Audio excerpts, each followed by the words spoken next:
नमस्कार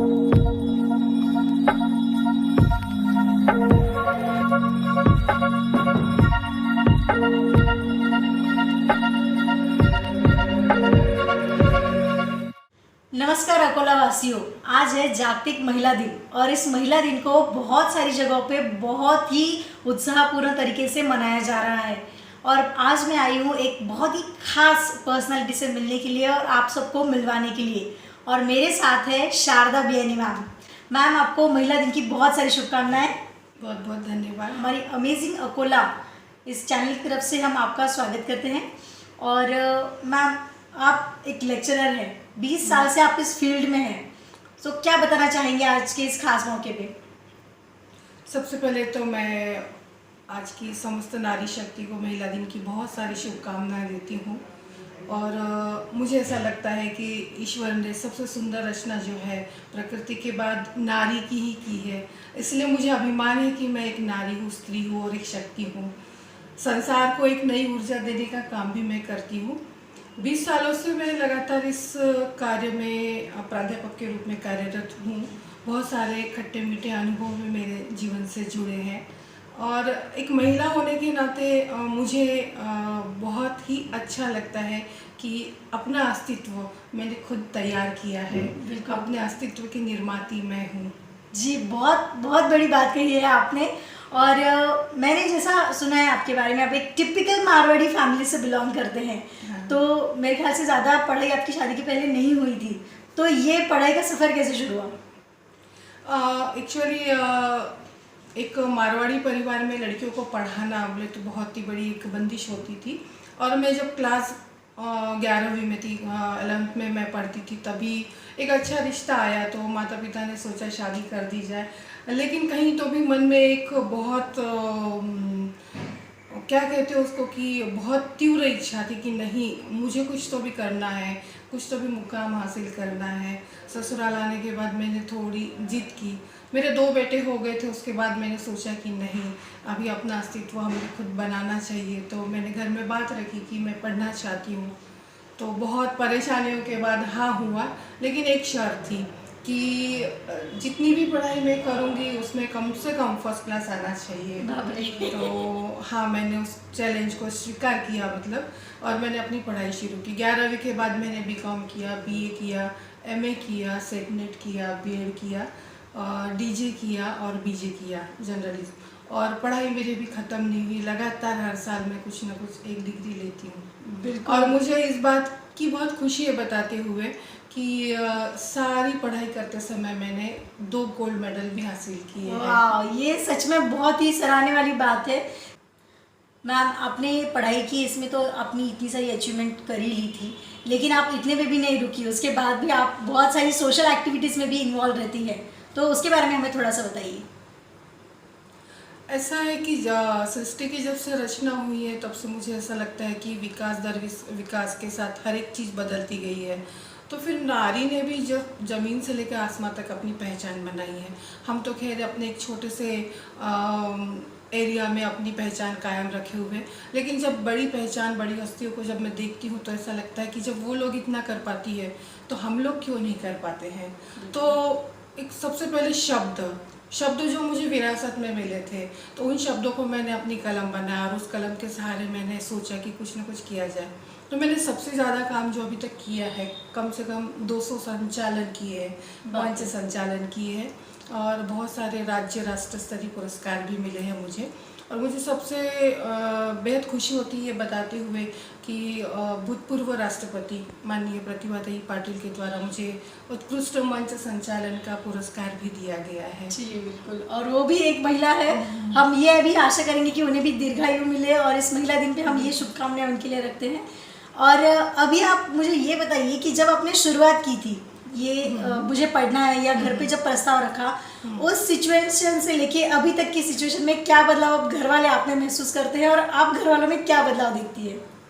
बहुत ज़्यादा अंतर होता है। एक महिला जब एक 4 दीवारी के भीतर होती है तो उसकी एक अलग पहचान होती है, और जैसे ही 4 दीवारी से बाहर निकलती है, अपनी दुनिया बनाने में अपना सफ़र शुरू करती है, तो लोगों का देखने का नज़रिया बदल जाता है और एक और मुझे ऐसा लगता है कि मेरे ज़िंदगी में एक शब्द कभी नहीं आया लेकिन।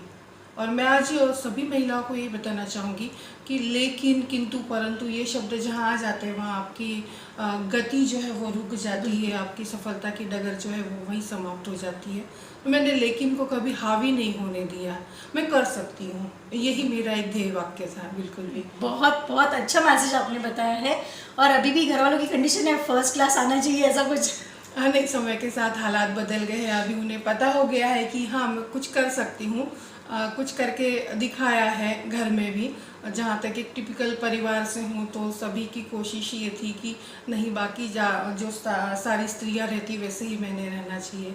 लेकिन आज हमारे घर में मेरे बाद की जितनी भी पीढ़ी आई है वो सब मेरे पद चिन्हों पर ही चल रही है।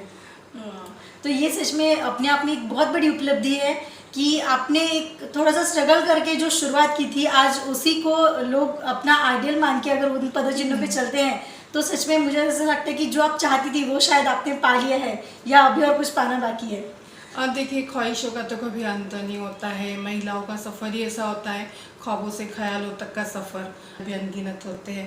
तो मुझे ऐसा लगता है कि जब तक मैं हूँ तब तक मैं कुछ ना कुछ करती ही रहूँगी। बिल्कुल। जैसे हम खुद के लिए बहुत सारा काम करते हैं और ये समाज हमें प्रतिष्ठा दिलाता है, मान सम्मान दिलाता है, तो हमारा भी कुछ इसमें होना चाहिए रिस्पॉन्सिबिलिटी कि हमें भी रिटर्न में कुछ देना पड़ता है। तो इस सिलसिले में आप क्या करती है, मतलब कहीं पे चैरिटीज है बिल्कुल या? सही बात है ये कि हम जिस समाज में जन्म लेते हैं उसका ऋण हमारे ऊपर रहता है। और हमारी जिम्मेदारी ये होती है कि अगर हम सक्षम हो जाते हैं उस समाज की जो जिम्मेदारी हम पर आती है, समाज का जो कर्ज होता है वो चुकाना चाहिए। बहुत कुछ तो नहीं कर पाती हूँ, लेकिन जितना भी कर पाती हूँ मैं उसमें बहुत संतुष्ट हूँ। कई क्लबों के माध्यम से होता है कि विविध कार्यों को करने की मैं कोशिश करती हूँ। मुझे सबसे ज़्यादा जो लगता है अनाथ बच्चों के प्रति विशेष सहानुभूति है, क्योंकि मैंने ऐसी कई ज़िंदगियाँ देखी है जो बहुत सक्षम हुई है, लेकिन उनकी जो प्रारंभिक अवस्था थी वो बेहद ही दुखी थी। तो तब से मैंने ठाना है कि इन बच्चों के लिए मुझे कुछ ना कुछ करते रहना चाहिए, और बाकी जो थोड़ी बहुत जिम्मेदारी है, जितना मैं कर सकती हूँ वो करने की कोशिश करती ही हूँ। तो ये समाज का ऋण चुकाने के लिए आप अलग अलग माध्यमों से काम करती है, तो उसके बारे में हमें थोड़ा सा बताइए। मुझे विशेष स्नेह जो है मैं जहाँ भी बहुत सारी ज़िंदगियाँ देखती हूँ, उन ज़िंदगियों में कई ज़िंदगियाँ ऐसी होती है जिनका बचपन कहीं गुम हो गया है, कहीं अनाथ है, कभी दिव्यांग है, तो उनसे मुझे विशेष सहानुभूति होती है और मैं कोशिश करती हूँ कि उनके लिए मैं कुछ कर पाऊँ, जितना भी हो। चाहे अकोला में गायत्री बालिका आश्रम है और उत्कर्ष शिशु गृह, तो आज मैं अपने शब्दों में एक विशेष अनुरोध करना चाहती हूँ कि वहाँ आप एक बार जाइए और देखिए उनकी ज़िंदगी को। आज हमारी ज़िंदगी बहुत आसान है, लेकिन उनकी ज़िंदगी जहाँ है वहीं रुकी हुई है। तो विशेष अनुरोध, निवेदन या जो भी कहे, मैं ये करना चाहती हूँ कि सोचिए उन बच्चों के बारे में, उनके तकलीफ़ के बारे में, उनके दुखों के बारे में। जी मैम, बहुत अच्छा मैसेज आपने दिया है और हम ये पूरी कोशिश करेंगे कि आपका ये बहुत अच्छा मैसेज लोगों तक पहुंचे। और आज महिला दिन है, मतलब पूरा दिन हम लोगों के लिए एक सेलिब्रेशन रहेगा। वैसे तो हर रोज़ ही हमारा दिन होता है, तो इस खास विशेष मौके पर आप सब लोग दर्शकों को क्या बताना चाहेंगी, खास करके महिलाओं को? मैं मेरी समस्त सखियों को, समस्त नारी शक्ति को इतना ही कहना चाहूँगी कि अपनी गति को रुकने न दें, अपने पंखों को कछुओं की तरह सिकोड़ कर ना रखें, बल्कि उनको परवाज़ दें, ऊंची उड़ान दें। कोशिश करके देखिए, आसमान तुम्हारा है, लेकिन शब्द जो है वो अपनी डिक्शनरी से निकाल दें। लेकिन, किंतु, परंतु ये कहीं नहीं है। हमारे मन की इच्छा अगर हो तो हम आसमान को भी छू सकती है, बिल्कुल भी। बिल्कुल मैम, बहुत अच्छा मैसेज आपने दिया। और ये जो डिक्शनरी आपने बोली थी उसी डिक्शनरी को परचेज कीजिए, लेकिन किंतु परंतु वाली डिक्शनरी बिल्कुल भी मत खरीदिए और ना ही उसका इस्तेमाल कीजिए। मैम, आजकल का जो ये कल्चर है वो है मोबाइल, इंटरनेट, बहुत ही फास्ट फॉरवर्ड वाली जो अपनी कल्चर है उसके बारे में है।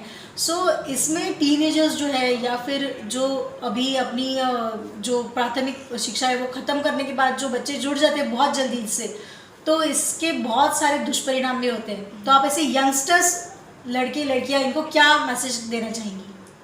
देखिए, आज की युवा पीढ़ी, जहाँ तक हम समझते हैं कि उनकी दिशा और दशा दोनों भी काफ़ी बदलाव की तरफ जा रही है।